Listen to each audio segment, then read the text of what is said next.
You're right, everyone, this is Alex. I am going to do a whistle-stop tour of my Airbnb apartment here in Tbilisi in Georgia, which is a country in Eastern Europe. I've been here for a couple of days. I moved from another Airbnb place, and then before that was at another Airbnb place. So I've been in Georgia for approaching 3 months now, trying different venues. The last place was awful. I had cockroaches crawling around my flat and over my face, which wasn't great. This is a lot better. This is a nice little upgrade. So I'm excited to show you. Not a very big apartment, but it does the job. It's all I need. So let's have a look. What we're looking at now is the first floor. So this is like one of the first places I've ever had that's got 2 floors. This is the living area. You've got the Adonis over here with emasculated no dick. Barbarossa, I think he was called when I talked to the owner. Some pots. Little sitting area, nice little TV, which I don't use. Fireplace, which is really nice, but I unfortunately can't use that. I think it's a functioning fireplace. Better in the winter though. It's about 30 degrees out there at the moment. Got the aircon on. This is a old inking press, I think, just an inking press. The owner is an artist and used to use this space as a studio. Through here is the sort of front breakfast area and kitchen. And it's not a very big kitchen, but it's great for just a little bit of frying up, which I do. Basic washing up. Let's have a look in the fridge. As you can see, lots of carnivore related food items, a bit of salmon, bacon, eggs, cheese, butter, and fish eggs. I'm quite big on the carnivore diet at the moment. It's proving very good for well-being, focus, lack of brain fog, all that good stuff. Sitting area for breakfast. This is the desk I use. Very simple little desk to work on, and I just slide that over there and have it next to the table. The view is really the highlight of this apartment. Let's have a look. So this is the view you get.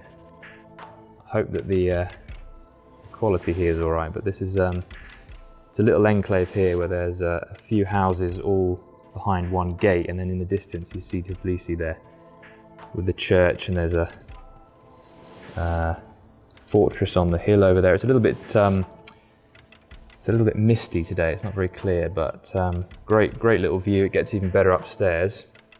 So moving out of the sitting area, turning on the lights a little bit here. Let's go upstairs, shall we?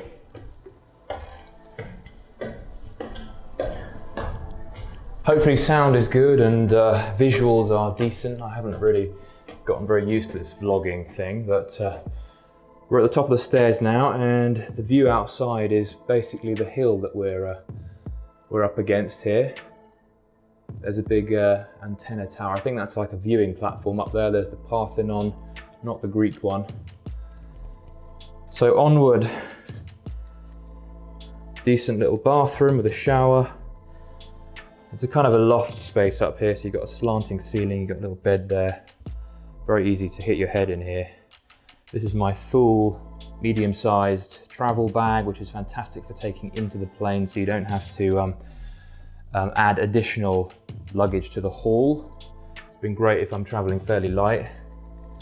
Another window out into the metropolis of Tbilisi. So from up here you can see the Trinity Church. It's a bit unclear at the moment, but you've got a better view up here. It goes all the way around. So very, very inspiring, great for creativity. Let's head back downstairs to the front door. So I'm going to take you on a walk to my local cafe so you can see a little bit about the surroundings and the environment. Oh well, that didn't work out. So I went for a walk down the hill here in my neighborhood and took a look at the footage, and it was just far too shaky. Just a complete roller coaster. Not very good for seasickness, car sickness. Just not up to my standard. Not that my standards are particularly high, but not happy with that footage. So I'm gonna scrap that and have another go at another time. It's tricky with this Sony a7 III camera. If I'm just holding it by hand, it's very difficult to keep it still, even if I'm on static ground and I'm not moving. So probably going to go out with my iPhone soon, which has better stabilization, or try and get hold of a proper gimbal. But then I'm walking around like, you know, one of those people who wears a drum kit with the cymbals and trumpets and everything. It's a bit heavy going. So give me some advice if you have any for carrying around decent sized mirrorless, quite heavy cameras and stabilizing the whole thing. I know that it's probably going to take some heavy duty equipment, which I'm not sure I'm ready for at the moment. I'll have a think and see what I can do. I'm going to throw in some extra footage I took without sound, and welcome any feedback that you guys have, and also make sure that you are hooked on to my content. It will get better. There's plenty of other podcasts and videos that are coming, especially aimed towards you blokes.